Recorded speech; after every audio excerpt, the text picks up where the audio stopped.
Now check this out. I'm over here minding my business, not doing anything, not messing with anybody. But I'm just looking at YouTube and I came across this video and it's talking about how Donald Trump is erasing Black history. So I think it's important that I think you people as Black people as representing MAGA or down with the MAGA thing, I think y'all should see this. I'm gonna go ahead and play this for y'all one time. Check this out. Donald Trump is destroying Black history in front of our very eyes. While we are distracted with gas prices and groceries. Are the prices that you're paying at the grocery store and gas pump going down? Pitt County residents are voicing their opinions today after a post on Truth Social from President Trump said that grocery and egg prices have improved. Something sinister is unfolding in the background. In March 2025, President Trump's administration began directly targeting enslavement exhibits at the National Museum of African American History. This is, of course, under the guise of an executive order titled Restoring Truth and Sanity to American History. Trump's cabinet is systematically dismantling Black history institutions nationwide. What truth are they exactly restoring? Now, see, this is where I had stopped it at right here. I'm like, okay, yeah, this is gonna be something.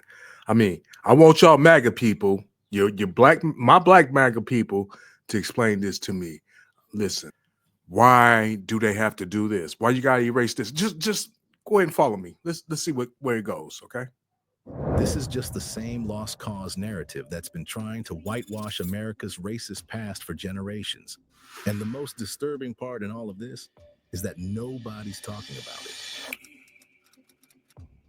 Let's start with the first thing on Trump's crosshairs: the National Museum of African American History and Culture. Just a few years ago, a high school teacher named Adam Sanchez stood with his students in the lower level of the museum, where the story of enslavement and the Middle Passage is told. He watched as tears streamed down one student's face. The class gathered in a quiet space, processing what they've just witnessed. Everyone understood why he had tears in his eyes. Sanchez later said, "I knew that the museum was going to bring this history to life in a way that you couldn't in the classroom, and it certainly did." You damn right it did. I mean, it brought a student to tears. Come on now, let's go. And this was only one of the many stories that happen here. For millions of Black Americans, this wasn't just a building with artifacts. It was a testament to survival, resistance, and the persistence of the Black spirit. But now, Trump's executive order has put this vital institution in trouble. The order claims that the Smithsonian Institution, including the museum in question, has come under the influence of divisive, race-centered ideology. It demands the removal of what it calls improper ideology from these hallowed halls. Improper ideology. Okay, so they don't want to tell you about the wrong that they did to us, right? That's what it is. I'm a Black man. I'm foundational Black American, FBA. Let's go.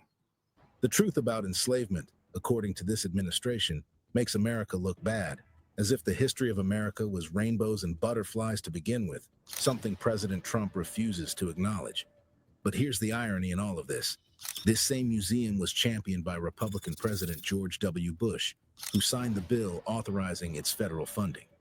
At its grand opening in 2016, Bush stood alongside Barack Obama, delivering passionate speeches supporting the museum's mission. Imagine that two people from opposing parties came together to actually give respect to the history that built this nation. Hey, George W. Bush. He ain't my favorite president at all. I'm just saying. Come on now, that speaks volumes. That's because they understood what Trump doesn't, that facing our history, however painful, makes America stronger. But there's something even more sinister at work here. The executive order doesn't just target the enslavement exhibits. It aims to fundamentally change how American history is presented. It demands that all public monuments and museums do not contain descriptions, depictions, or other content that inappropriately disparage Americans' past or living. In other words, if the truth makes people uncomfortable, the truth has to go.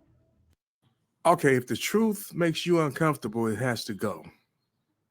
I mean, come on now. How uncomfortable was it for the people that lived through this truth and their ancestors? I'm just saying.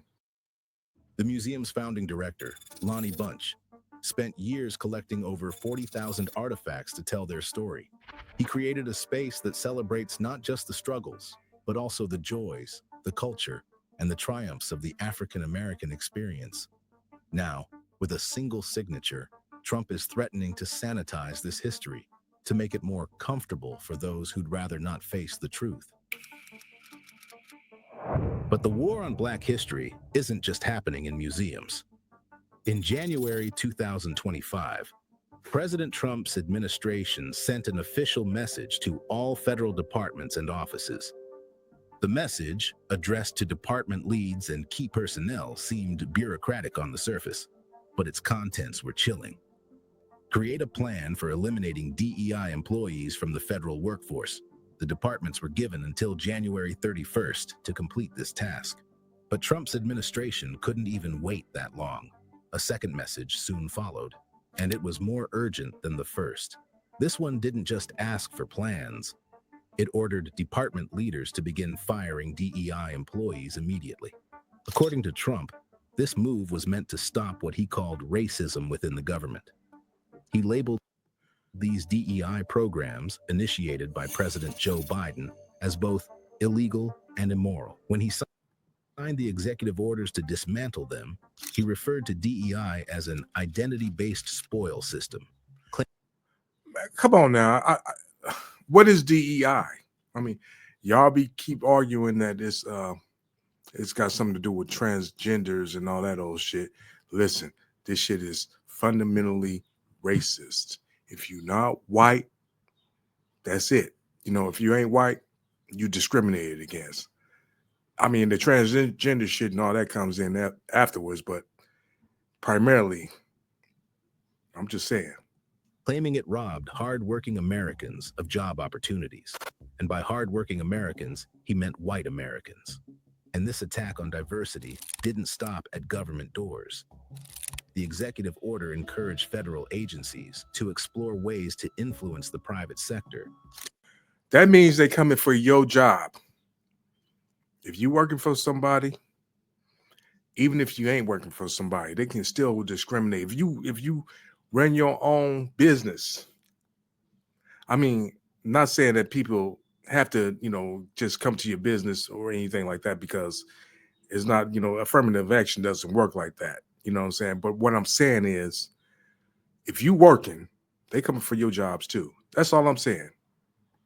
To eliminate their own DEI initiatives, the goal was to dismantle diversity programs across the entire country. And we're already seeing the impact. Major companies like McDonald's, Meta, Target, and Walmart have responded to this pressure. Walmart, for example, shut down a racial equity center it had created in 2020, an initiative that had received $100 million in investment. The decision to abandon this project was made under federal pressure. At one time in this country, Black people were enslaved. They were looked down upon. White people saw themselves as superior, but our people fought for freedom. He said at one time in this country, Black people was looked down. Okay, come on now.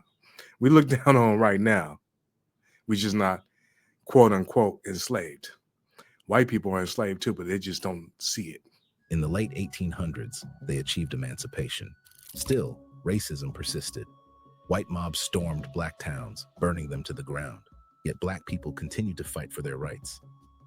In the early 1900s, we saw countless Black heroes rise up and advocate for our community. Over time, their efforts led to critical progress. By dismantling these programs, Donald Trump isn't just cutting jobs. He's trying to erase the progress we've made, and with it, a part of Black history. The two executive orders aimed at DEI pose a serious threat to the diversity we've achieved in both government and the private sector. But this systematic dismantling of Black progress isn't happening in isolation. It's part of a broader agenda, one that reaches far beyond office buildings and corporate boardrooms. What makes this attack on Black history so dangerous is its subtlety. The executive order doesn't explicitly ban the teaching of enslavement or segregation. It doesn't outright forbid museums from discussing civil rights. But instead, it does something far more insidious. It uses federal funding as a weapon. Under the order, any museum or institution receiving government funds must undergo an ideological review.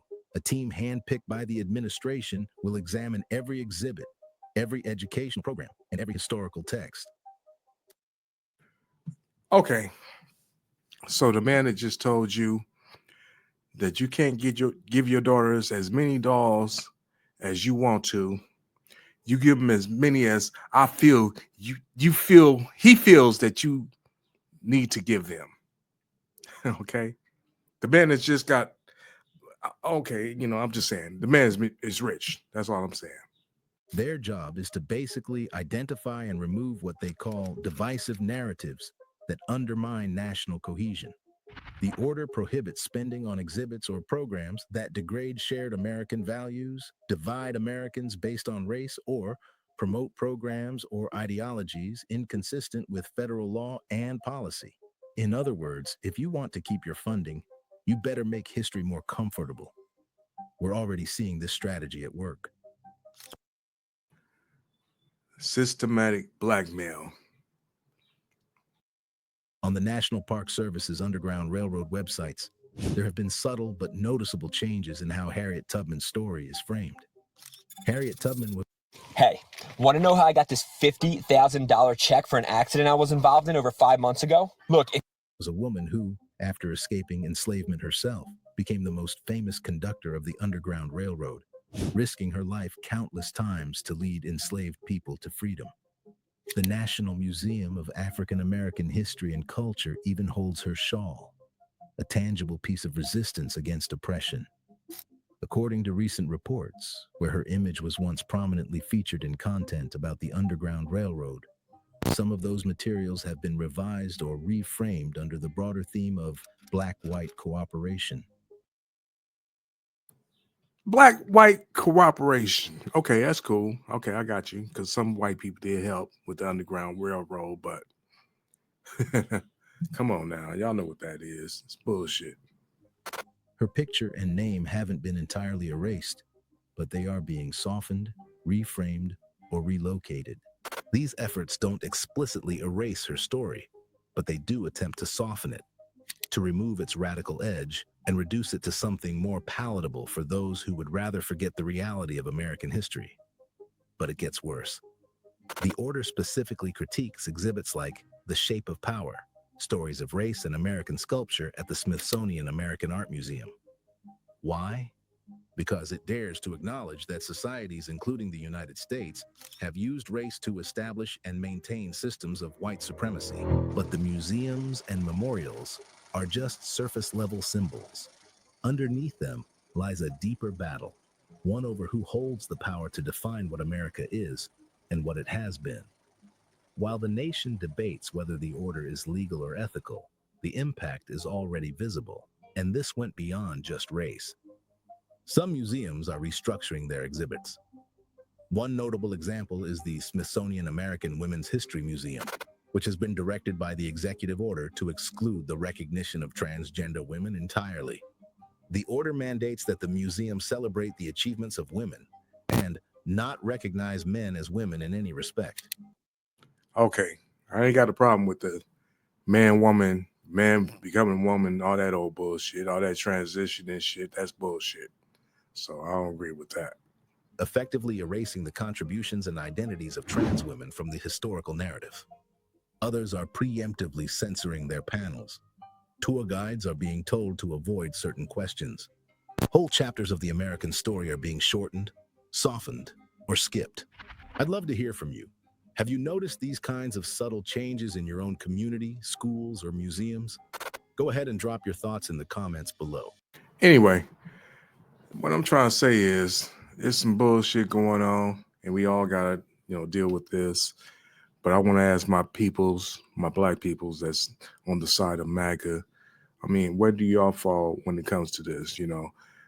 I've been trying to tell y'all that they've been trying to take away where it is that we are, what I'm saying? Take away our history. I mean, what's the point of all that? Now, if you're talking about DEI has to do with the transgenders, okay, that's all good. get rid of the transgender part of it. But when you got to deal with basically black people, because that's what I'm dealing with, because I'm a black person.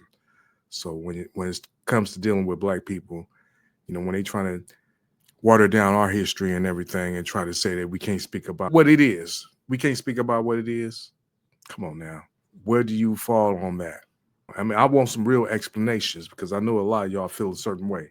But anyway, I'm out of here. Peace.